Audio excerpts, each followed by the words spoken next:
ታውቃላችሁ ማሊክ ኢብኑ አነስ የነብዩ ሰለላሁ ዐለይሂ ወሰለም ሐዲስ አንድም ቀን አውርተው አያውቁ ኢላ መጅሊሳቸውን አስተካክለው ቢሆን የሚቀመጡበትን ስፍራ አጽድተው ብኹር አጭሰው ዙሪያቸው በጣም ጥሩ ሽታ ኖሮ እንጂ ሐዲስ አያስተምሩም ነበር። አንድ ወቅት መንገድ ላይ እየሄዱ አንድ ሰው ያዘና ሐዲስኒ አን ሐዲስ ረሱልላህ ሰለላሁ ዐለይሂ ወሰለም ከዛ ወከዛ አላቸው። ስለ ነብዩ ሰለላሁ ዐለይሂ ወሰለም ሐዲስ እስቲ አውራኝ ይሄንና ይሄንን ሲላቸው ወዲያው ማሊክ ኢብኑ አነስ ተቆጡ።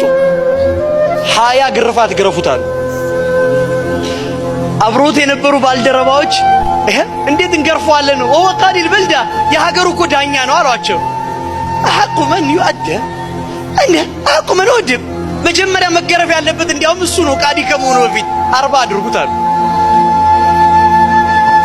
አላኩል ያህል ተገረፈ።